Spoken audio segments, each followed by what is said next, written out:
Good morning friends, welcome back. काफी लंबा हमारा ये सेशन चल रहा है।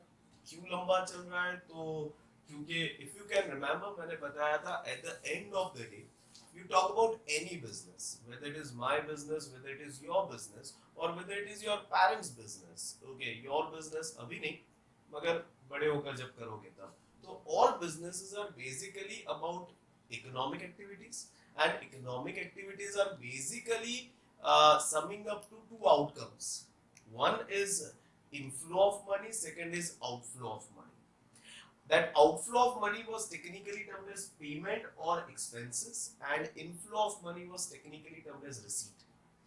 कोई भी एक्टिविटी देख लो, बिजनेस की कोई भी एक्टिविटी देख लो, it will be somewhere moving around this two outcomes. हम जो भी करते हैं वो या तो कुछ स्पेंड करने के लिए करते हैं या तो कुछ रिसीव करने के लिए करते हैं। and that's where we need to clearly understand what are those activities। पहले तो number two, what are classification of those activities, उनका स्वभाव क्या होता है, उन सबको हमें अच्छी तरह से समझना है अगर हमें बिजनेस का अकाउंटिंग समझना है। And that's where I am going this slow and see if you can understand. अब तक आपको ये भी समझ में आ गया होगा कि ये एक्टिविटी सिर्फ एक्सपेंस से लिमिटेड नहीं है, कहीं ना कहीं expense is resulting also into something called as asset. Revenue expense, the part which is unexhausted becomes current asset. Capital expense, the part which is unexhausted becomes your non-current asset. Hope that is clear. तो कहीं ना कहीं ये हमारे asset पर भी जा रही है। ठीक है, आगे जब receipts पर जाएंगे तो हम ये एनालिसिस करेंगे कि कहीं ना कहीं आपके जो receipts है वो liability भी बन जाते हैं। कैसे बनते हैं उस पर हम बाद में देखेंगे जब रिसीट्स पर आएंगे। तो ये एक्सपेंस और ये रिसीट कहीं ना कहीं एक होलसम एक्टिविटी बनने वाली है for any business, and that's where we are understanding this particular topic so much into detail. हम लोगों ने सर टेक्स्ट बुक में इतना कहा दिया है, टेक्स्ट बुक में तो 4 लाइन में एक्सपेंस समझा दिया है, चेकआउट 4 लाइन में ही समझाया है। But that's what for them expenses, this is what for me expenses. ठीक है, मुझे यही चीज समझाने के लिए ऑलमोस्ट 6 सेशन चाहिए, which is almost of 40 minutes on an average. So that's what I have with me to give to you. So please take it, please appreciate it, and please understand it to its core, because ये आपका base बनने वाला है to understand the entire accounting which you are going to see in future. ठीक है, सो not wasting too much of time. अब तक क्या किया? तो अब तक हमने रेवेन्यू एक्सपेंस समझा, अब तक हमने कैपिटल एक्सपेंस समझा। Revenue is day to day business related, revenue is non recurring, revenue is short term, capital is not, it is business related but not day to day. Capital is non recurring and capital is long term. Long term बोले तो 1 साल से ज्यादा का benefit होता है, यहाँ पर शॉर्ट टर्म बोले तो 1 साल से कम का बेनिफिट होता है। दोनों में अकाउंटिंग कॉमन है, इनफैक्ट अकाउंटिंग हर जगह कॉमन होता है कि चाहे वो एक्सपेंस हो चाहे वो रिसीट हो, साल के एंड में देखा जाता है कि भैया बेनिफिट खत्म हुआ या बाकी। अगर खत्म हुआ तो हिसाब कर लो, और खत्म होने पर कहां हिसाब करते हैं? तो प्रॉफिट एंड लॉस अकाउंट में। ये देखेंगे कि इस एक्टिविटी से फायदा हुआ या नुकसान। जब रेवेन्यू एक्सपेंस का हिस्सा खत्म होता है तो वो बन जाता है या तो सैलरी, या तो वेजेस, या तो इंश्योरेंस, या तो कैरिज इनवर्ड, या तो कैरिज आउटवर्ड, डिपेंडिंग ऑन क्या सर्विस ली थी आपने। कैपिटल एक्सपेंस का हिस्सा जब एग्जॉस्ट होता है तो वो भी रेवेन्यू एक्सपेंस बन जाता है, मगर उसे कहा जाता है डिप्रीसिएशन। रेवेन्यू एक्सपेंस का कोई हिस्सा अगर बेनिफिट मिलना बाकी है तो whether it is revenue whether it is capital, अगर बेनिफिट हमें मिलना बाकी है तो सिंपली क्या करेंगे? इस साल से अगले साल ले जाएंगे, और इस साल से अगले साल ले जाने के लिए जो प्रोसेस होता है उसे कहते हैं कैरी फॉरवर्ड करना। और अकाउंट्स में कुछ भी कैरी फॉरवर्ड करने के लिए हमारे पास सिर्फ एक जगह है, balance sheet. It is in balance sheet that whatever benefit is yet to be received or whatever benefit is yet to be given is put into balance sheet, and in balance sheet today's closing balances will become tomorrow's opening balances। इस साल से अगले साल में ले जाएंगे through what? Balance sheet. तो अगर रेवेन्यू एक्सपेंस का कोई अनएग्जॉस्टेड हिस्सा है तो उसे भी बैलेंस शीट में डालेंगे, वो बनेगा करंट असेट। कैपिटल एक्सपेंस का कोई अनएग्जॉस्टेड हिस्सा है तो उसे भी बैलेंस शीट में डालेंगे, मगर वो बनेगा non current asset. Hope things are clear.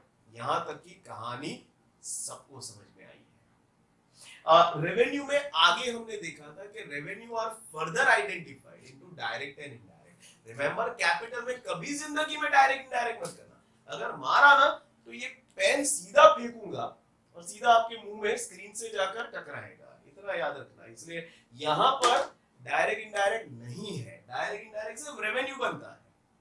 Hope that is clear. तो what was direct expense, if you can remember, जो प्रोडक्शन, जिसे न करने पर प्रोडक्शन में कोई ना कोई प्रॉब्लम आएगा डायरेक्टली, तो उसे कहेंगे डायरेक्ट एक्सपेंस।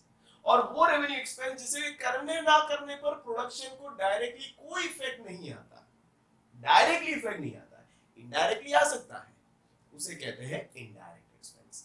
कौन से डायरेक्ट है, कौन से इनडायरेक्ट है, काफी डिटेल में बात की है। तो होपफुली यहां तक वो जर्नी भी आपकी क्लियर हो चुकी है। Things are clear now. For most of them, believe me when I say for most of them, तो मैं टेक्स्ट बुक्स की बात कर रहा हूं, मैं कई सारे टीचर्स की बात कर रहा हूं, मैं कई सारे यूट्यूबर्स की बात करता हूं। फॉर मोस्ट ऑफ देम यहां पर एक्सपेंस खत्म हो जाता है और वो कहीं पर पतली गली से निकल जाते हैं बाय कंसीडरिंग कि इतना ही एक्सपेंस होता है। और पतली गली से क्यों निकलते हैं, क्योंकि ये एक्सपेंस के चार्ट में एक और एस्पेक्ट है, मगर वो कहीं पर I have never found it, मगर लोगों को वो समझाने में थोड़ा डिफिकल्ट लग रहा है, and that's where they may not touch that aspect. और अगर टच करेंगे भी तो इनफैक्ट टच करके चले जाएंगे। आप as a student see what's your mentality, जितना कम हो अच्छा, याद कम करना पड़ेगा। मगर कल ही I was watching Mahabharat, to be very honest, जिसमें there was a very nice explanation to what is knowledge and how knowledge is going to affect you. तो उसमें कृष्ण भगवान वाज एक्सप्लेनिंग टू कर्ण कि भाई, कर्ण ने बोला, कल के एपिसोड में था कुछ, कि ही वाज वो उसकी पूरी विद्या भूल गया, एंड ही सेड यार मैंने तो बहुत मेहनत की है यार, मेरी विद्या चली कैसे गई।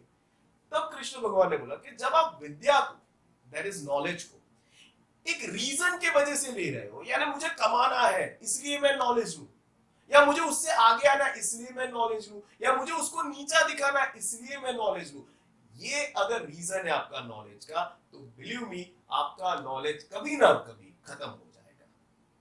नॉलेज लेने का रीजन क्या होता है, तो नॉलेज इसलिए लो क्योंकि आपको नॉलेज चाहिए, नॉलेज इसलिए लो ताकि आप उस नॉलेज से किसी का अच्छा कर पाओ।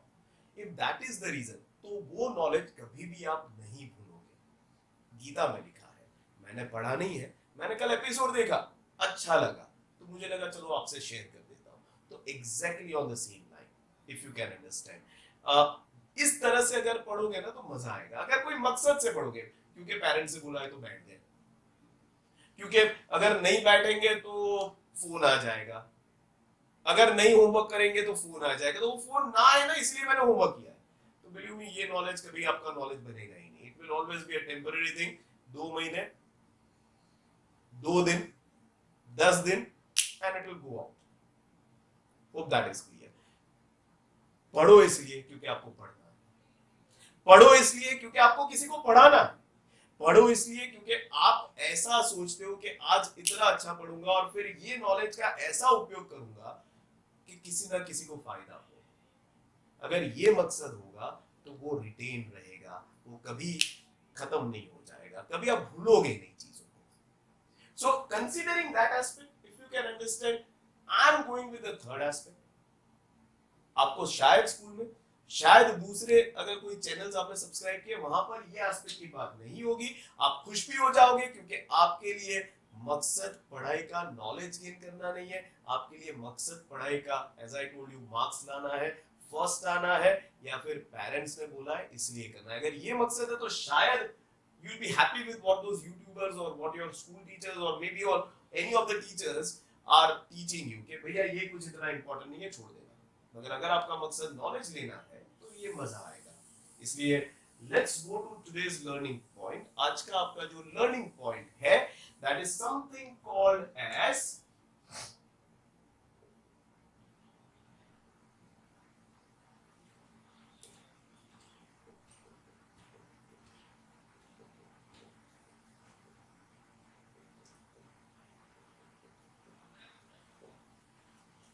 deferred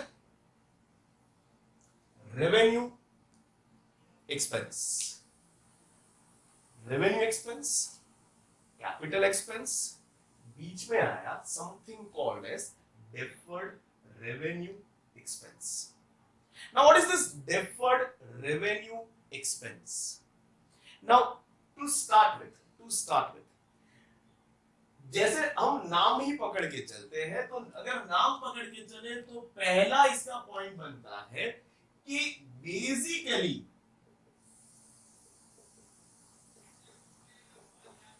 it's a revenue expense, यानी बेसिकली ये ऐसा खर्चा है जो रेवेन्यू है, इसका स्वभाव बेसिकली रेवेन्यू है। आप लोगों के सर तो खत्म हो गई ना बात, अगर रेवेन्यू है तो फिर हम इस साइड चले जाते हैं और ये तो हमने पढ़ लिया है तो ये वीडियो खत्म कर दें। नहीं, बेसिकली इट इज रेवेन्यू। तो हमने, इफ यू कैन अंडरस्टैंड, हमारे वर्ड में से इसको पकड़ा, it is a revenue expense, perfect. But आगे एक वर्ड लग रहा है, deferred. Now what do you mean by deferred? तो फटाफट डिक्शनरी खोलो या फिर गूगल करो and try to find out, because that's how you learn, that's how you add new words into your vocabulary. अगर अभी तक नहीं मिला तो मैं बता देता हूं। deferred का मतलब है postponed, deferred का मतलब है postponed. Now what is postponed over here? तो remember, revenue expense में हमने देखा था it is day to day, revenue expense में देखा था it is recurring, revenue expense में देखा था इट इज शॉर्ट टर्म, और रेवेन्यू एक्सपेंस में हमने देखा था कि इसका मेजरली एक साल के अंदर बेनिफिट खत्म होता है, तो मेजरली ऑलमोस्ट सारे खर्चे at the end of the year benefit खत्म हो जाता है, उसे हम क्लोज कर देते हैं। अगर थोड़ा बहुत उसका हिस्सा रह गया है तो उसे कैरी फॉरवर्ड करते हैं, वो बन जाता है current asset. Hope that is clear. मगर मेजरली सारे खर्चे क्लोज हो जाएंगे, क्योंकि if you can remember, salary 30 दिन का बेनिफिट खत्म एक साल के अंदर, स्टेशनरी 2 महीने का बेनिफिट एक साल के अंदर खत्म, wages may be 1 day benefit और at the max 30 days benefit खत्म। Hope that is clear. उसके अलावा हमने क्या क्या देखा था, या ऑडिट फीस एक साल का बेनिफिट एक साल के अंदर खत्म, एडवर्टीजमेंट एक साल, लोगों का मेमोरी कम होता है, अगर मैंने रादर फरवरी मार्च अप्रैल मई जून में अगर एडवर्टीजमेंट किया तो आप लोग आ गए, मगर अगले साल अगर मुझे आपके जूनियर्स को अंदर लाना है तो do you think they remember all the advertisement that I did in this year? No. उनको याद करवाने के लिए भैया सोम क्लासेस है, आना पढ़ने के लिए, अच्छा पढ़ाता हूं, तो वापस मुझे अगले फरवरी मार्च अप्रैल मई जून में वापस एडवर्टीजमेंट करना पड़ेगा। तो एडवर्टीजमेंट का बेनिफिट कितना होता है, एक साल का।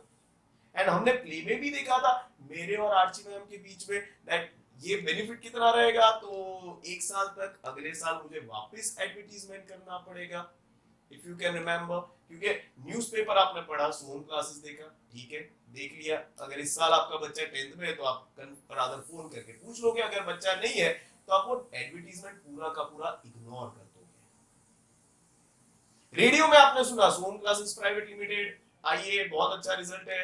अगर आपका बच्चा ड्राइव कर रहे हो, अगर आपका बच्चा 10th में ऑलरेडी एग्जाम दे चुका है तो आप फोन नंबर लेकर कॉल करोगे, इंक्वायरी करोगे। अगर आपका बच्चा 8th में है तो आप तो चैनल ही चेंज कर दोगे। If you can understand, that's why the advertisement which I was entering into contract with Archie madam, उसका impact सिर्फ एक साल का है। So most of the revenue expenses वो साल के एंड में क्लोज हो जाते हैं। Hope that is clear। अगर थोड़ा बहुत स्टेशनरी, मान लो 2 पेन खरीदा, एक बच गया, तो वो कैरी फॉरवर्ड हो जाता है। इंश्योरेंस प्रीमियम मान लो मैंने एक साल का पे करते हैं ना, it is a prepaid concept. अगर मान लो मैंने अगस्त में असेट खरीदा तो अगस्त से लेकर नेक्स्ट जुलाई तक उसका बेनिफिट है, जबकि मेरा ईयर एंडिंग तो 31 मार्च है, यानी 31 मार्च को इफ यू कैन अंडरस्टैंड अप्रैल मई जून जुलाई 4 महीने का बेनिफिट मिलना बाकी है, तो वो कैरी फॉरवर्ड कर लेंगे as current asset.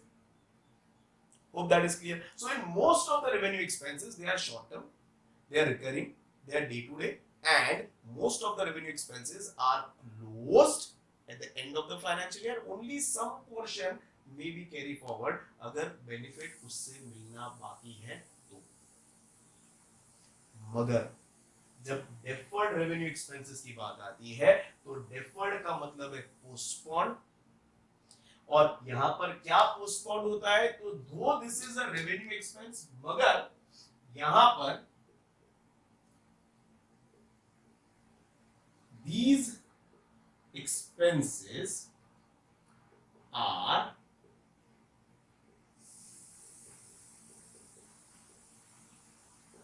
considered, or you can say assumed to have benefit of more than one financial year. अब लोग sir this expenses are considered or assumed to have benefit of more than one financial year. अगर benefit एक साल से ज्यादा का है तो ये रेवेन्यू कैसे हुआ, ये तो कैपिटल हो गया ना। हाँ यार बात भी सही है, अगर एक साल से ज्यादा का बेनिफिट है तो कैपिटल, अगर एक साल से कम का बेनिफिट है तो रेवेन्यू, मगर ये तो कहता है कि ये रेवेन्यू है मगर इसका बेनिफिट एक साल से ज्यादा का है, यानी इफ यू कैन अंडरस्टैंड इसका थोड़ा कैरेक्टरिस्टिक यहां से आता है और इसका थोड़ा कैरेक्टरिस्टिक यहां से आता है, that's where if you can understand strategically I have placed it exactly in centre, क्योंकि ये वो खर्चा है जिसका थोड़ा कैरेक्टरिस्टिक वहां से है और थोड़ा कैरेक्टरिस्टिक यहां से है। Hope that is clear. आगे बढ़ते हैं, क्योंकि these expenses are considered or assumed to have benefit of more than one financial year, that's where these expenses are normally non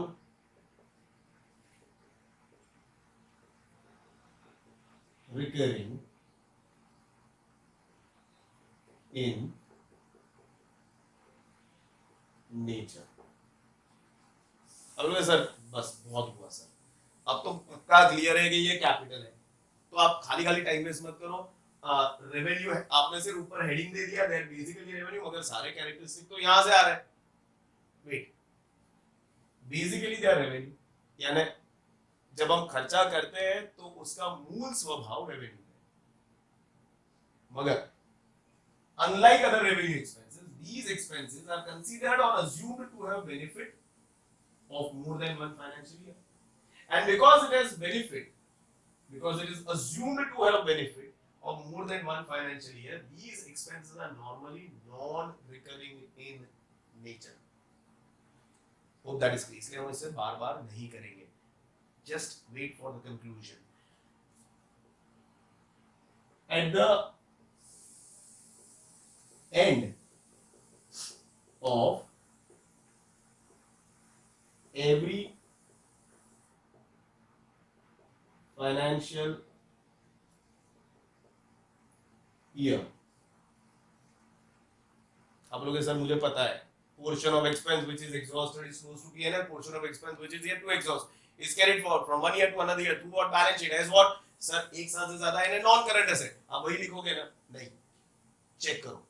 At the end of every financial year, the portion of expense which is the keywords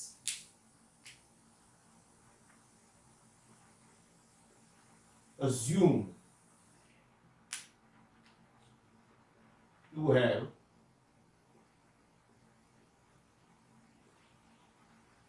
exhausted is lost to profit and loss account, bracket में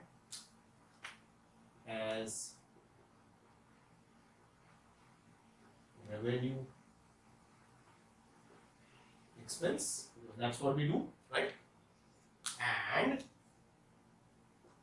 the portion of expense which we assume, that's a keyword, to have future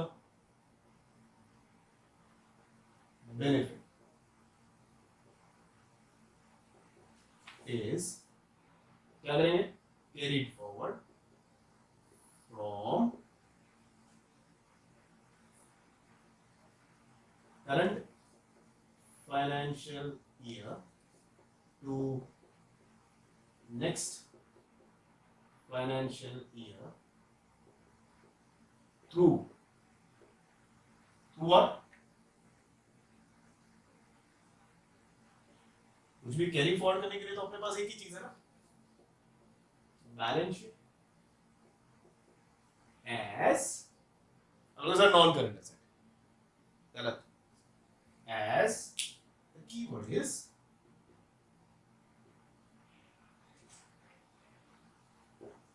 fictitious asset. I'll repeat the entire definition.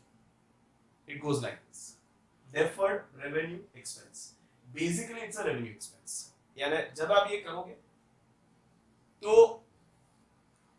वो basically एक revenue expense होगा, उसका स्वभाव revenue expense का होगा, not of capital expense, मगर बस सिर्फ इतना ही इसमें रेवेन्यू एक्सपेंस है। फिर बाकी का सारा these expenses are considered or assumed to have benefit of more than one financial year. मुझे ऐसा लगता है एज अ बिजनेसमैन कि ये खर्चे का बेनिफिट मुझे एक साल से ज्यादा मिल सकता है, मुझे ऐसा लगता है रेवेन्यू, मगर मुझे ऐसा लगता है कि इसका बेनिफिट एक साल से ज्यादा मुझे मिलने वाला है। आगे बढ़ते हैं। These expenses are normally non-recurring in nature. क्योंकि मुझे ऐसा लगता है कि इसका बेनिफिट एक साल से ज्यादा मिलने वाला है, तो मैं इसे बार बार नहीं करूंगा। मुझे जब तक लग रहा है इसका बेनिफिट चालू है, ऑन है, तब तक मैं दूसरी बार वो खर्चा नहीं करूंगा। Hope things are clear. At the end of every financial year, the portion of expense which is assumed, the keyword is assumed, to have exhausted is closed to profit and loss account as revenue expense, which is what we do every time, right? What is exhausted is revenue. Hope that is clear. And the portion of expense which we assume to have future benefit is carried forward from current financial year to next financial year through what? No prices forecasting, balance sheet, as what? That's the key. As fictitious asset. पता है मैंने कल बताया था कि आज के session में जो करेंगे ना वो कहीं हम जोड़ने वाले हैं। कहां पर जोड़ने वाले हैं? तो जब असेट सीख रहे थे तो उसका क्लासिफिकेशन सीखा था, जिसमें हमने देखा था assets are classified based on appearance, assets are classified based on period of benefit, and assets are classified based on realizable value, जिसमें realizable value में दो तरह के asset थे, real asset and if you can remember fictitious asset. Real assets are those assets which have realizable value, जिसमें बिकने की क्षमता है. On the other hand, fictitious asset, the word fictitious asset was coming from word fiction. The word fictitious asset comes from word fiction, wherein fiction means imaginary or unreal. So these are the assets. These are the assets which do not have realizable value, but still in books of business they are shown as asset. Balance sheet में उसे हम asset की तरह दिखाते हैं. That's why they are termed as. जबकि asset है तो उसमें realizable value होना ही चाहिए, उसका मूल तत्व है, मूल कैरेक्टरिस्टिक है. मगर ये ऐसा asset है जो दिखता है as asset, मगर इसमें realizable value ही नहीं है. And that's why we call it as fictitious asset, unreal asset और imaginary asset. मैंने उस समय बोला था भैया एग्जाम्पल अभी मत पूछना, 4-5 सेशन के बाद I am going to teach you something, तब मैं उसका एग्जाम्पल सिखाऊंगा. तो अब वो समय आ गया कि आज हम उसका एग्जाम्पल देखेंगे और समझेंगे। वैसे इसके 3-4 एग्जाम्पल्स हैं, 3-4, उससे ज्यादा नहीं है, मगर आपके लेवल पर आप जो समझ सकते हो वो ऐसा एक ही है। फिर आगे जाएंगे तो बाकी के 2-3 जो है वो भी आप समझ लोगे, मगर अभी के लिए आप सिर्फ एक ही समझ पाओगे, इसलिए इसका सिर्फ एक ही प्ले मैंने बनाया है। तो वो प्ले देखिए, प्ले खत्म होगा उसके बाद वो प्ले का मैं कंक्लूजन दूंगा और आपको प्रूव करके दूंगा कि ये असेट साइड दिखेगा बैलेंस शीट में, मगर फिर भी इसमें वो क्षमता नहीं है कि इसे हम बेच पाए। तो not keeping too much of suspense, will shift to the play. Play देखो, ठीक है, समझो। वापस हमारे फेवरेट कैरेक्टर, हमारे और आपके फेवरेट कैरेक्टर है इसमें प्रकाश भाई। बहुत पैसा है, पैसे की हवा वो ले रहे हैं, ठीक है। तो पूरा प्ले देखो, समझो वो क्या कर रहे हैं और समझो उनकी फीलिंग क्या है, समझो उनके बीच में डायलॉग्स क्या है, ठीक है। और फिर प्ले खत्म होने पर मैं पूरा कंक्लूजन दूंगा। So not wasting too much time, let's move to the play. Hello দাদা, কেমন আছো? हाँ, अरे अरे बात चल रही है। কেমন আছো দাদা? बैठ, तुम बैठो।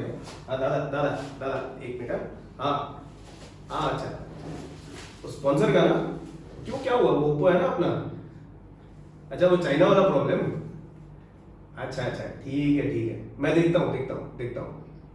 I revert you back sir, I revert you back. हाँ ठीक है। हाँ दादा से बात कर रहे थे, क्या बात है? मैं दादा से बात, तुम किससे बात कर रहे हो? आप ही से बात कर रहा हूँ। अच्छा मुझसे ही बात कर रहे हो? हाँ बोलो, क्या हुआ? मैंने कॉल पे सुना कि आप कुछ वो स्पॉन्सर की कुछ बात कर रहे हो। मेरा कुछ करो, मेरा कुछ करना है। हाँ, तुम हो कौन उधर? प्रकाश भाई, ओनर ऑफ प्रकाश स्टेशनरी। ओह हाँ, प्रकाश स्टेशन। यार मेरा बेटा आज कुछ बोल रहा था, वहीं से पहन लाता है वो।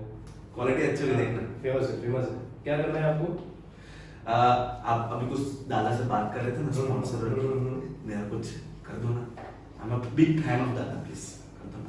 यार मिलना है आपको दादा से? नहीं तो? स्पॉन्सर मतलब क्या होता है उसका, वही कुछ कर दो ना। See, basically let me introduce myself. We are into advertising, ठीक है, जहाँ पर we help our clients to promote their business. तो अगर आपको ऐसा कुछ करवाना है तो हम कर सकते हैं। दादा से मिलवाने का काम मेरा नहीं है। मिलवाना नहीं मेरे को। हाँ बस वही वो क्या प्रमोशन, हाँ वही प्रमोशन करवाना है मेरे को। अच्छा, ठीक है, थोड़ा बड़े लेवल पे करवाना है कुछ। बड़े लेवल कुछ हो सकता है? अब अभी देखो, एक बहुत अच्छा, अभी मेरे दादा से बात ही हो रही थी। इंडियन टीम का स्पॉन्सर जो था पहले ओप्पो था, ठीक है, मगर वो लोकल ब्रांड नहीं था। अब जैसे हमारे माननीय प्रधानमंत्री कहते हैं बी वोकल फॉर लोकल, तो they are finding local person कि जो इंडियन टीम को स्पॉन्सर करे। तुम कर सकते हो क्या? अरे बिल्कुल, मैं तो रहता भी लोकल में, मैं ट्रैवल भी लोकल में करता हूँ, मेरा शॉप भी लोकल में, सब मैच हो रहा है। बढ़िया है, चलो 800 करोड़ का करता है। अरे पैसे की चिंता मत करो आप। आपका नाम क्या बोला आपने? मेरा नाम छोड़ो ना, तो बोला ही नहीं अभी तक। ठीक है, कोई दिक्कत नहीं, चलेगा। आप जितना बोलो 800 करोड़ अब भी दे देगा, अब भी। अब देखो 800 करोड़ में क्या क्या होगा, सुना। विराट कोहली जानता है? कौन नहीं जानता? हाँ, अनुष्का तो शर्मा कौन नहीं जानता? विराट कोहली मतलब एक ही पर्सनल मत हो, वो तेरे नाम का टी शर्ट पहनेगा, यहाँ पर लिखा होगा प्रकाश स्टेशनरी। क्या बात करते हो? रोहित शर्मा प्रकाश स्टेशनरी, बराबर है। 800 करोड़ रुपए अपना होगा। तुम्हें रोहित शर्मा में सूट भी होगा, बिकॉज मेरा उसका पेट थोड़ा सेम है। चलिए हाँ परफेक्ट। तो रोहित शर्मा, विराट कोहली, पूरा टीम तुम्हारे नाम का या प्रकाश स्टेशनरी। तुम्हारा फोटो रखना है क्या? हाँ दे, ऐसे हाथ में कुछ गंदा लगेगा, छोड़ो, वो नहीं रखना है, सिर्फ नाम रखेंगे प्रकाश स्टेशनरी। शॉर्ट फॉर्म रखना है? नहीं, पूरा लोगों को पता चलना चाहिए प्रकाश कौन है और प्रकाश स्टेशनरी क्या है। ओके ठीक है। तो 800 करोड़ का हो रहा है पूरे साल इंडियन टीम के साथ में कॉन्ट्रैक्ट में। एक बार दादा से बात तुम जाओ फिर कर ले, तो वरना तुम वापस फोन में बीच में आ जाओगे। मैं बात करूंगा, प्रकाश स्टेशनरी का डन है, ठीक है। 1 साल का पूरा कॉन्ट्रैक्ट, पूरे साल इंडिया जितनी भी मैच खेलेगा प्रकाश स्टेशनरी के नाम का टी शर्ट पहनेगा। चलो ये तो आपकी बात हमने मान ली, हो गया। ठीक है, लेकिन हाँ। थोड़ा और कुछ हो सकता है जिससे और लोगों को पता चले मेरे बारे में। और कुछ में देखो, एक तो इंडिया में क्रिकेट तो देखेंगे ही सब, तो वो तो हो ही रहा है। दूसरा न्यूज़पेपर करना है क्या तुमको? अच्छा रहेगा, अखबार में अच्छा रहेगा। हाँ, और देखो ऐसे बीच बीच में नहीं है, ठीक है, मेरे को फ्रंट पेज पे फोटो चाहिए प्रकाश स्टेशनरी के बैनर के साथ। मैं मेरा वो बैनर वाला फाइल आपको भिजवा दूंगा उसको। कैसा ऐसा ऐसा ऐसा खड़े रह के करना है? नहीं, तो मेरा तो ऑलरेडी फोटो खींच अच्छा चुका है, ठीक टेंशन है। मत लो उसकी। तो एक काम करते हैं, 3 लाख रुपए संडे का फ्रंट पेज हम ले लेते हैं, एक संडे का ले लेते हैं, चलेगा? एक संडे में क्या होगा, पूरे साल में 52 संडेज होते हैं, ठीक है, मुझे हर एक संडे पे फ्रंट पेज पे फोटो चाहिए टाइम्स ऑफ इंडिया के। परफेक्ट, चलो 3 लाख रुपए 52 संडेज, यानी 1 करोड़ 56 लाख, ठीक है। ये हो रहा है, बराबर है? तो पूरे साल टाइम्स ऑफ इंडिया में आ जाएगा। और कुछ करवाना है? और आपके पास कौन सा ऑप्शन है थोड़े? ये तो न्यूज़पेपर हो गया। एक और बढ़िया ऑप्शन है, देखो घर पे बच्चा जाएगा, माँ बाप बैठेंगे टीवी में मैच देखेंगे, प्रकाश स्टेशनरी, सुबह पेपर खुला, प्रकाश स्टेशनरी। अब अगर एक जगह से दूसरी जगह ट्रैवल कर रहे हैं तो वो बड़े बड़े होर्डिंग देखे तुमने? हाँ बिल्कुल बिल्कुल। बस वहां पर प्रकाश स्टेशनरी रखना है तुम्हें। अरे बिल्कुल, मेरे मुंह के बाद छिली, मैं तो सोच ही रहा था। बस तो कितना वडोदरा में ही करना है ना आपने? कितना है बैनर का ऊपर? अरे होर्डिंग का वो कितना है बोलो? 50,000 रुपये होता है। 50,000 रुपये एक महीना एक जगह पर बैनर रहेगा। ठीक है, एक सिटी का नहीं, एक सिटी का, शहर की बात एक चल। सिटी में एक जगह पर 50,000 रुपये होगा एक महीने का। आपके अंडर कितनी सिटी है? 100। हर जगह लगवा दो, हर जगह 20 मेरे होर्डिंग, हर शहर में 20 मेरे होर्डिंग, हर जगह प्रकाश स्टेशनरी दिखना चाहिए। जैसे पहले ओप्पो वीवो दिखता था, अब प्रकाश स्टेशनरी दिखना चाहिए। ठीक है, और ये एक महीना ना? पूरे साल, इधर एक महीने की बात करने की नहीं। अच्छा, महीने मानते ही। अच्छा, अपने को बड़ा करना है ना। 120 करोड़ होगा ये, 120। चले 800 से 120 क्या चलेगा? ठीक है ठीक है। अगर मैं क्या बोल रहा हूँ, अब इतना आपने खर्चा किया, ये बहुत खर्चा किया है, ठीक है, तो थोड़ा राउंड ऑफ कर लेते हैं, बराबर है? एक मस्त एक और मीडियम है। कौन सा? वो न्यूज चैनल होता है ना, न्यूज चैनल, फिर वो सीरियल, उसके पहले 10-10 सेकंड का ऐड आता है। तो अपने ऐसा करते हैं कि प्रकाश स्टेशनरी का 10 सेकंड का ऐड। क्या बात कर रहे हो? मतलब टीवी पे मेरा एडवर्टाइजमेंट? अरे एकदम बढ़िया, एकदम एडवर्टीजमेंट एकदम मस्त दिखेगा, क्या बोलते हो? ठीक है, रेट क्या है इसका? 10 लाख रुपए होता है 10 सेकंड का। ठीक है, तो एक बार 10 सेकंड का 10 लाख, राइट? हाँ ठीक है, कोई दिक्कत नहीं। तो एक काम करते हैं, 9 से 10 में 6 बार करवा देते हैं, ठीक है। आपके हिसाब से कोई भी जो 4 अच्छे चैनल है, जैसे न्यूज चैनल में आज तक पकड़ लो, ठीक है, एनडीटीवी पकड़ लो, ठीक है, वो मूवीज में वो कौन सा, वो स्टार गोल्ड अच्छा है, एचबीओ, थोड़ा हॉलीवुड रखने का, एचबीओ मूवीज 4 से ज्यादा हो रहा है, 4 में मेरे हिसाब से रख देता हूं। हाँ ठीक है, बराबर है? और एक महीना नहीं, पूरे साल। मैंने क्या बताई, महीने की बात नहीं करी। सकस में बहुत ऊपर जा रहा है आपका बजट। चलेगा, जाने दो ना। कोई ये 125 करोड़ जितना हो गया। पैसा है, टेंशन मत लो। कितना हो टोटल, कितना हो टोटल तो ये 800 और ये 100 और ये 100,000, 1150, करीब 1150 जैसा हो रहा है। 1200 पकड़ लो, 50 करोड़ मेरे से टिप। प्रकाश भाई बहुत खर्चा हो गया अपना, 1200 करोड़ तक बिल पहुंच गया है और टिप के साथ। चलेगा, कोई दिक्कत नहीं। मुझे लगता है हर जगह हिंदुस्तान में प्रकाश स्टेशनरी रहने वाला है। बच्चा बूढ़ा सब, मुझे लगता है ये आपका ही पेन यूज करेगा। बहुत बढ़िया, ये अच्छा है, स्ट्रेटेजी अच्छा है। ये सब तो ठीक है, लेकिन एक बात बताओ मुझे, ठीक है, दिल से बताना एकदम, कि इतना जो मैं खर्चा कर रहा हूँ, 1200 करोड़ का खर्चा कर रहा हूँ, ठीक है, मुझे फायदा कितना मिलेगा, मुझे बेनिफिट कितना देगा? 5-6 साल देगा ना? तुम्हें क्या लगता है? मुझे तो लगता है 5-6 साल आराम से मिलना चाहिए। बस, तो तुम्हें लगता है तो हो गया। विराट कोहली तुम्हारा जर्सी पहनने वाला है, सोचो। अनुष्का अपने कॉन्ट्रैक्ट में साइन करवा देंगे, अनुष्का शर्मा भी आपका जर्सी पहनेगी। आपका है ना? आपका नहीं, आपके नाम पर आएगा भी नहीं। हाँ बराबर है, ठीक है, चलो वेलकम बैक। ले देखा क्या देखा प्ले में? तो प्ले में आपने प्रकाश भाई को देखा, ठीक है, सामने मैं ही था, ठीक है, और I was just a consultant who was advising Prakash bhai that how to promote his business. तो आपने देखा शुरू में मैं दादा से बात कर रहा हूँ, दादा यानी सौरव गांगुली, वो बीसीसीआई के अभी करता धरता है। तो प्रकाश भाई वैसे कैरेक्टर सिंधी है, मगर मोनिश दास, if you can understand, he is a Bengali guy and he is a hardcore fan of दादा। तो जैसे ही उन्होंने सुना कि मैं दादा से फोन कर रहा है, he was like, मुझे मुझे बात करने देना, ये मुझे बात करने देना। I was like, boss side में बैठ गई, और मुझे वहीं पर थोड़ा आइडिया आ गया कि boss he will be inclined towards cricket, क्योंकि दादा के शहर से ना। तो what I did is I pitched it very nicely कि भैया अभी दादा से मेरी बात हो रही थी एंड ही वाज लाइक कि बस अब ये चाइना बैन चल रहा है, तो इंडिया का जो मेन स्पॉन्सर इंडियन टीम का, क्रिकेट टीम का, वो ओप्पो है, and Oppo is basically a Chinese company.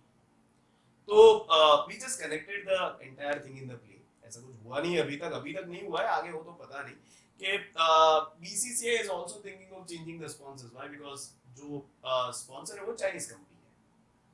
तो मैंने एज अ कंसल्टेंट मैंने प्रकाश भाई को बोला, डू यू वांट के आपका प्रकाश स्टेशनरी पूरे हिंदुस्तान में लोग देखे? ही वाज लाइक, हां देखे अच्छा है।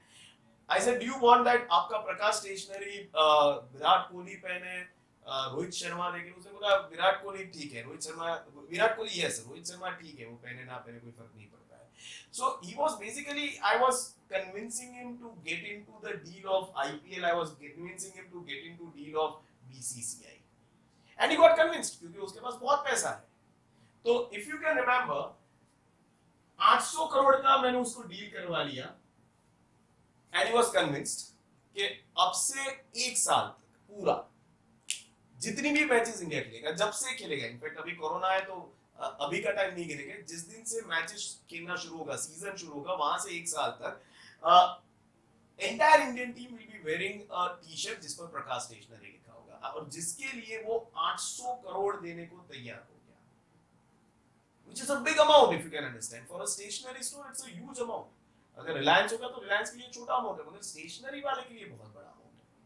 फिर कुछ होर्डिंग्स की बात की तो कुछ 120 करोड़ होर्डिंग्स का हुआ, न्यूज़पेपर की बात हुई तो कुछ 1.5 करोड़ कुछ न्यूज़पेपर का हुआ, और एक एयर की भी बात हुई थी, आई जस्ट फॉरगॉट, जिसका भी 120 करोड़ कुछ हो रहा था। टोटल किया तो कुछ 1100 करोड़ हुआ। प्रकाश भाई ने बोला 1150 करोड़ जैसा हुआ। प्रकाश भाई ने बोला टोटल बाकी का 50 मेरे साइड से रखो, 1200 करोड़ में डील डन करो।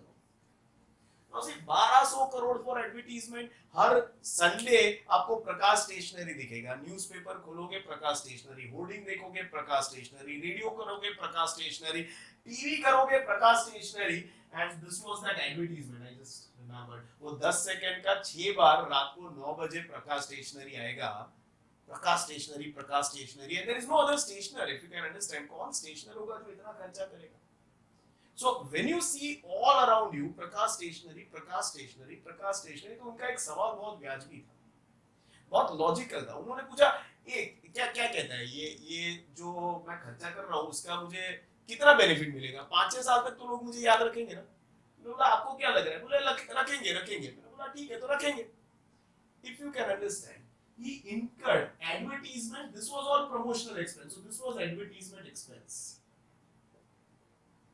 which is basically, if you can understand, a revenue expense, because as I discussed earlier, people have memory का problem है, एक बार देखेंगे फिर भूल जाएंगे, ठीक है? तो basically it's a revenue expense, but ये जो खर्चा है, these expense are considered or assumed, प्रकाश भाई को ऐसा लग रहा है कि 5-6 साल तक तो बेनिफिट मिलेगा, is assumed to have benefit of more than one financial year, and that's where, if you can understand, next year वापस प्रकाश भाई ये सब नहीं करेगा, क्योंकि उनको लगता है 5 साल तक बेनिफिट मिलेगा, तो नेक्स्ट ईयर कोई और एडवर्टाइजमेंट कर लेगा, पेप्सी वाला कर लेगा, या फिर वापस ओप्पो अंदर आ जाएगा तो वापस ओप्पो वाला करेगा। प्रकाश भाई will do it for 1 year, और जिसका उन्हें लग रहा है कि बेनिफिट मिलेगा 5 साल तक। Hope things are clear. And that's why at the end of every financial year, the portion of expense which is assumed, once again, why assumed? Because Prakash bhai ko lag raha hai, is exhausted is close to profit and loss account and the portion of expense which is assumed, once again क्यों assumed, क्योंकि प्रकाश भाई को ऐसा लग रहा है to have benefit, future benefit is carried forward from current year to next year through what balance sheet as what asset. अभी सिर्फ asset पकड़ के चलते, fictitious मत पकड़ना. So now if you can understand, अगर प्रकाश भाई को लग रहा है कि ये 5 साल का खर्च rather benefit है इसका, तो इसको मैं 5 साल में डिवाइड करता हूँ. 1 2 3 4 5 6. So what do you think? Once again, let's for calculation ease एक काम करते हैं. नहीं चलो इतना बात है. First year, second year, third year, fourth year, fifth year, and sixth year. तो what do you think? पहले साल 1200 करोड़ का बेनिफिट, दूसरे साल 1200 करोड़, तीसरे साल 1200 करोड़, चौथे साल 1200 करोड़, पांचवें साल 1200 करोड़ और छठे साल 0. Do you think benefit will exhaust in this manner? No. हमने कल ही इसके बारे में बात की थी कि बेनिफिट अगर ये एफिशिएंसी में गिना तो 100%, 100%, 100%, 100%, 100% और 0 ऐसे फॉल डाउन नहीं होता है. तो कैसे फॉल करेगा? If you can remember, this actually will fall down like this. First year, second year, third year, fourth year, fifth year, and sixth year. तो अगर फर्स्ट ईयर में 1200 करोड़ है तो 5 साल है तो 20% हम माइनस करते हैं तो दूसरे साल में हो जाएगा 960 crore, 240 crore minus. So I'm left out with 960. What is this 960? If you can understand, this is the amount of benefit which I assume is yet to be received. For how many years? 1, 2, 3, 4. तो इसको मैं क्या करूंगा? Carry forward करूंगा. Through what? Balance sheet. और ये 240 क्या है? If you can understand, this benefit is exhausted. तो इसको मैं क्या करूंगा? Close to profit and loss account. क्योंकि इसका हिसाब करना है. Hope things are clear. वापस सेकेंड ईयर में चले गए, साल खत्म हुआ, 240 एग्जॉस्ट हो गया. I am left out with 720. What is 720? This 720 crore मुझे ऐसा लगता है, मुझे यार प्रकाश भाई को ऐसा लगता है कि इसका बेनिफिट और मिलने वाला है. कितना? 1 2 3 साल तक. क्योंकि 3 साल तक है तो इसे मैं वापस क्या करूंगा? कैरी फॉरवर्ड करूंगा. Through what source? देखिए बैलेंस शीट यहां पर आ गया 720 और ये जो 240 है वो एग्जॉस्ट हो गया. उसको क्या करेंगे? Close to P. वापस तीसरा साल खत्म हुआ, वापस यहां से 240 माइनस हो गया एंड लेफ्ट आउट विद 0 8 480. या व्हाट इज दिस 480? अगर यहां से देखिए तो प्रकाश भाई को ऐसा लग रहा है कि ये 480 का बेनिफिट मुझे और 2 साल मिलने वाला है. तो इसे वापस कैरी फॉरवर्ड करेंगे from this year to next year. और कहां कैरी फॉरवर्ड करेंगे? कैरी फॉरवर्ड करने के लिए तो हमारे पास एक ही चीज है, बैलेंस शीट.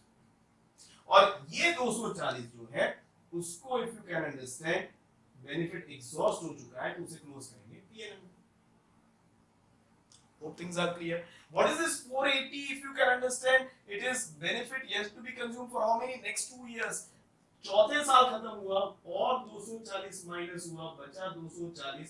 ये 240 का बेनिफिट खत्म हो गया है, एग्जॉस्ट हो चुका है तो उसका हिसाब कर लेंगे by closing it to PNL. जबकि ये 240 है इसका बेनिफिट अभी भी मिलना बाकी है तो इसको कैरी फॉरवर्ड करेंगे through what? Balance sheet. Hope things are clear. Finally ये 240 भी खत्म, 0 हो गया. कैरी फॉरवर्ड करने के लिए हमारे पास कुछ नहीं है और ये 240 बेनिफिट खत्म हो गया है, एग्जॉस्ट हो गया है, क्लोज करेंगे पीएनएल. आप बोलोगे सर एब्सोल्युटली कन्विंस्ड, बट अभी भी ये फिक्टिशियस असेट कैसे हुआ? कल का सेशन याद है? हमने 20 लाख का गाड़ी खरीदा था और ऐसा ही कुछ किया था. First year, second year, third year, fourth year, fifth year, sixth year. First year if you can remember value कितना था? 20 लाख. पहले साल कितना राइट ऑफ किया? 4. I am left out with 16 carry forward किया थ्रू व्हाट? Balance sheet. तो यहाँ 16 आ गया, और ये 4 को हमने किया एग्जॉस्ट हो गया है, तो इसे कर दिया क्लोज कहाँ, पीएनएल में। दूसरे साल 4 वापस माइनस किया, 12 बचा, ये 12 को क्या करेंगे, carry forward through what, balance sheet. तो और ये 4 एग्जॉस्ट हो चुका है, क्लोज कहाँ करेंगे, पीएनएल में। तीसरे साल खत्म हुआ, 4 वापस एग्जॉस्ट हुआ, यहाँ पर बचा 8, 4 गया पीएनएल में, और 8 करेंगे carry forward through what, balance sheet. चौथा साल खत्म हुआ, 4 माइनस हो गया, एग्जॉस्ट हो गया, बचा 4, जिसे क्या करेंगे, carry forward through what, balance sheet. 4 बचा, 4 माइनस हो गया, 0 रह गया, 4 एग्जॉस्ट हो गया, क्लोज करेंगे पीएनएल में, और अब कैरी फॉरवर्ड करने के लिए हमारे पास कुछ नहीं है, and that's how entire 20 lakh is consumed. Both absolutely look similar, मगर पता है फर्क क्या है, फर्क समझो, and that's where the entire, if you can understand, secret essence of this concept is. अगर यहां मेरे पास 1200 करोड़ है, यहां पर मेरे पास 20 लाख है, अगर 6 साल तक चला कोई दिक्कत नहीं, मगर मान लो तीसरे साल के एंड में, ब्लैक में करता हूं, तीसरे साल के एंड में मेरा बिजनेस ही बंद हो गया, यहां भी बंद हुआ, यहां भी बंद हुआ, क्योंकि बिजनेस बंद हो गया, तो जितना भी बेनिफिट मुझे मिलना बाकी है, यानी जितने भी मेरे असेट है, क्या करूंगा, बेच दूंगा, और बेच के जो पैसा आएगा, वो पैसा इफ यू कैन रिमेंबर, सबसे पहले थर्ड पार्टी यानी एक्सटर्नल लायबिलिटी को दूंगा, और फिर जो बचा वो सेकंड पार्टी यानी ओनर को दूंगा। याद है पूरा कंसेप्ट? तो on the same line business बंद हो गया, अभी ये गाड़ी का वैल्यू क्या है, थर्ड ईयर खत्म हो गया, यानी गाड़ी का वैल्यू क्या है, 8 लाख। मैं क्योंकि बिजनेस बंद हो गया, ये गाड़ी बेचने निकला, 8 लाख मेरी बुक में दिख रहा है, क्या लगता है 8 लाख मिल जाएगा? चलो 8 लाख नहीं मिलेगा, 6 लाख, 6 लाख तो मिल जाएगा ना। If you can understand, this 8 lakh car has a realizable value which is maybe equal to 8 lakh or maybe 6 lakh or maybe 10 lakh, नसीब अच्छा निकला 10 लाख भी मिल सकता है, I can sell it basically। मगर अगर यहां पर आ जाए, कितना दिख रहा है, अरे 480 करोड़ दिख रहा है, मगर बेच के दिखाओ, how will you convince someone? Prakash भाई क्या बोलेंगे, मेरे पास 480 करोड़ का एडवर्टीजमेंट का खर्चा है, जो मुझे लग रहा है कि अभी 2 साल तक बेनिफिट देगा, तो खरीदेगा क्या?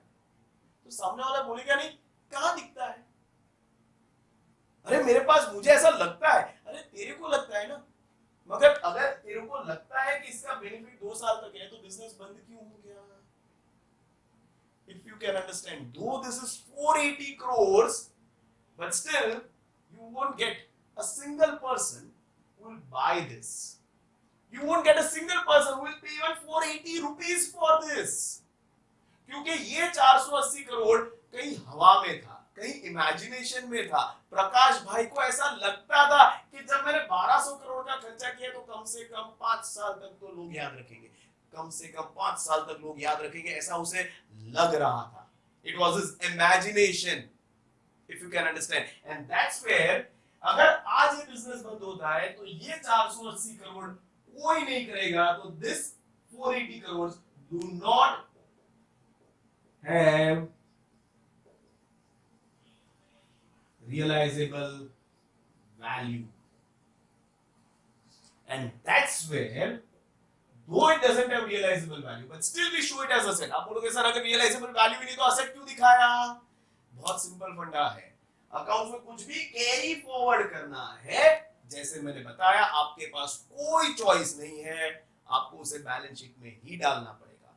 और balance sheet is all about two things, benefit लेना, बेनिफिट देना। अगर लेना बाकी है तो उसे असेट कहेंगे, अगर देना बाकी है तो उसे लायबिलिटी कहेंगे।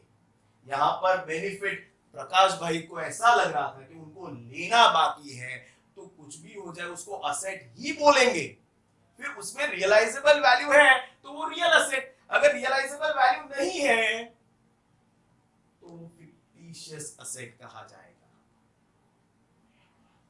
Hope things are clear to everyone. So what is fictitious asset? If you can understand this 960, this 720, this 480, this 240 is your fictitious asset. अगर आगे कोई आपको पूछ रहा है कि what is fictitious asset, yes, you have already got one definition जो कहता है word fictitious comes from word fiction. Fiction means imaginary or unreal. These are the assets which do not have realizable value but still they are shown in books as asset. And that's where they are termed as fictitious or unreal or imaginary asset. मगर एक दूसरा definition देता हूँ. अगर अब कोई पूछता है what is fictitious asset, तो आप कह सकते हो fictitious asset is that part of deferred revenue expense. Deferred revenue expense which is yet to exhaust on last day of current financial year. This is your definition of fictitious asset. Please don't tell it और please don't conclude like this कि sir पता चल गया fictitious asset यानी deferred revenue expense. गलत. Deferred revenue expense पूरा 1200, मगर 1200 में से जो राइट ऑफ हो गया, क्लोज हो गया, दैट बिकम्स रेवेन्यू एक्सपेंस. जो क्लोज होना बाकी है दैट बिकम्स फिक्टिशियस एसेट. जो एग्जॉस्ट होना बाकी है that becomes fictitious asset. Entire 1200 crore is not your fictitious asset. Hope things are clear. So don't conclude it this way कि એટલે deferred એટલે fictitious. नहीं, गलत बात. Deferred का वो हिस्सा जो exhaust होना बाकी है on the last day of financial year, that's your fictitious asset. How to differentiate both? क्योंकि ये भी advertisement और वो आर्ची मैम के साथ किया था वो भी advertisement, वो revenue था, ये deferred revenue है. Simple. याद रखना हमेशा पूरी जिंदगी. अगर मुझे ऐसा लग रहा है कि एडवर्टीजमेंट में से बहुत सारा बेनिफिट मिलने वाला है एक साल से ज्यादा, ये जो कैरी फॉरवर्ड होता है ना, उसको टेक्निकली कहेंगे एडवर्टीजमेंट सस्पेंस. क्या कहेंगे? Advertisement suspense. और जो रेवेन्यू बन जाता है ना ये वाला हिस्सा, उसे कहेंगे एडवर्टीजमेंट एक्सपेंस. अलग अलग नाम दे दिए. जो एग्जॉस्ट हो गया वो एडवर्टीजमेंट एक्सपेंस, जो एग्जॉस्ट होना बाकी है उसे कहेंगे एडवर्टीजमेंट सस्पेंस. टर्म दे रहा हूं. Hope that is clear. I repeat, जो एग्जॉस्ट हो जाता है वो रेवेन्यू, जो रेवेन्यू बनता है वो एडवर्टीजमेंट एक्सपेंस. फिर वो चाहे एक ही साल का था और एग्जॉस्ट हो गया या फिर एक से ज्यादा साल का था और उसका एक पार्ट एग्जॉस्ट हुआ, जो भी एग्जॉस्ट हो गया उसे कहेंगे रेवेन्यू एक्सपेंस और उसका नाम होगा एडवर्टीजमेंट एक्सपेंस. और जो एग्जॉस्ट होना बाकी है वो फिक्टिशियस एसेट है और उसका नाम होगा एडवर्टीजमेंट सस्पेंस. तो अगर बुक्स में पढ़ते हो एडवर्टीजमेंट सस्पेंस, यानी याद करना कि ये प्रकाश भाई वाला फंडा है, इसका बेनिफिट एक साल से ज्यादा का है, तो वो फिक्टिशियस एसेट है. मगर अगर बुक में पढ़ते हो एडवर्टीजमेंट एक्सपेंस, यानी याद रखना ये वो आर्ची मैम और सोहम सर वाला और प्रकाश भाई वाला जो हिस्सा एग्जॉस्ट हो चुका है वो हिस्से की बात हो रही है, revenue expense. Hope things are clear. Everyone, before I end the session, I'll fatapat conclude over here. Conclusion is deferred revenue expense. तो basically it is revenue. मगर defer क्या होता है? सोच defer होती है. Normally advertisement को हम क्या सोचते हैं? एक साल में खत्म हो जाएगा, तो एक साल में ही उसको क्लोज कर देते हैं. यहाँ पर हमारी सोच कहती है नहीं नहीं भाई, इसका बेनिफिट एक साल का नहीं है, इसका बेनिफिट एक साल से ज्यादा का है. और क्योंकि हम ऐसा सोचते हैं इसका बेनिफिट एक साल से ज्यादा का है, so somewhere we are deferring this expense being closed. Normally it would have been closed in 1 year, but we are deferring this expense to be closed beyond 1 financial year. So that's where deferred revenue expense word comes from.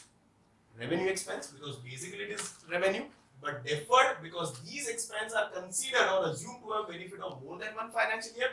That's why these expenses are non-recurring in nature, and at the end of every financial year, normally पूरा का पूरा right of करते हैं. मगर क्योंकि हम ऐसा सोचते हैं कि इसका बेनिफिट एक साल से ज्यादा का है, हम इसको राइट ऑफ करने का डिफर करते हैं, पोस्टपोन करते हैं. जो हिस्सा राइट ऑफ हो गया या क्लोज हो गया या खत्म हो गया उसे क्लोज करेंगे profit and loss as revenue expense और उसको कहेंगे advertisement expense and the portion of expense which we assume to have future benefit assume remember is carried forward from one financial year to next financial year through what balance sheet as what fictitious asset और उसको कहेंगे advertisement suspense. Sir तो फिर capital expense और deferred revenue expense में फर्क क्या है? बहुत सिंपल, जब कैपिटल एक्सपेंस करोगे ना तो यू एक्वायर सम राइट और प्रॉपर्टी। डिफर्ड रेवेन्यू एक्सपेंस करते हो ना तो you don't acquire any right, you don't acquire any property. तुम्हें सिर्फ इमेजिनरी आप वर्ल्ड में हो जहां तुम्हें लग रहा है कि हाँ ये मुझे बेनिफिट देगा, दे भी सकता है, अगर पूरे 6 साल निकल गए तो दे दिया, नहीं भी दे सकता है अगर तीसरे साल में बिजनेस बंद हो गया तो। That's the difference. I repeat, capital expense जब आप करते हो तो you always acquire building, furniture, vehicle, goodwill, patent, copyright, trademark, you acquire some right or property. Deferred revenue expense, yes, it has benefit of more than one financial, but you don't acquire any right and property. You just imagine a revenue expense to give you benefit for more than one financial year. Hope things are clear to everyone. अब बहुत अच्छी तरह से ये session देखना, क्योंकि ऐसा he told you, ये सेशन का कोई जिक्र नहीं है कोई टेक्स्ट बुक में, कोई जिक्र नहीं है कोई ट्यूशन के ऐसे कोई वीडियो में, कोई नहीं होगा, गारंटी देता हूं। अगर होगा तो भी 5-10 मिनट का होगा, देख लेना। मेरे बनने के बाद अगर शायद लंबा कोई वीडियो बना ले तो अलग बात है, क्योंकि एज आई टोल्ड यू मैं तो पब्लिक कर देता हूं, मुझे कोई टेंशन नहीं है, जिसको जो देखना है कोई सीख लेगा उस बहाने। मगर आज की तारीख में अगर आप हिस्ट्री देखोगे तो किसी ने इस पर्टिकुलर सेशन के बारे में इतनी बात नहीं की। लिख के देता हूं, ना ही कोई टेक्स्ट बुक ने बात की है, ना ही कोई यूट्यूबर ने बात की है, ना ही कोई क्लास वाले ने बात की है। इसलिए ये सेशन अच्छी तरह से देखना। Don't ask me sir what are other examples, there are other examples also, but आप अपने लेवल पर शायद उनको अप्रिशिएट नहीं कर पाओगे, क्योंकि अभी आपके लिए फिर भी कॉमर्स नया है। थोड़ा आगे के लेवल पर जाएंगे फिर कनेक्ट कर लूंगा, कहीं ना कहीं वो दूसरे एग्जांपल दूंगा। इसलिए अभी मैं वही एग्जांपल दे रहा हूं जो आप सोच सकते हो। आईपीएल इंडियन टीम का स्पॉन्सरशिप आप समझ सकते हो, होर्डिंग समझ सकते हो, रेडियो एड समझ सकते हो, वो सीरियल के आगे वाला एड आप समझ सकते हो, ये देखा हुआ है आपने, इसलिए उसका एग्जांपल बनाकर आपको दिया। Hope things are clear. So शांति से देखना, समझना, 2 बार देखना। I recommend please see this video twice, ठीक है, because this is going to actually separate a boy from a man, ठीक है, because not many will understand this. तो बच्चे ही रहेंगे, अगर ये समझ गए तो आप बड़े हो जाओगे, ठीक है। So that's it, here I end the session. #घर बैठे पढ़ो, stay home, stay safe, as I always say, take care of your mental and physical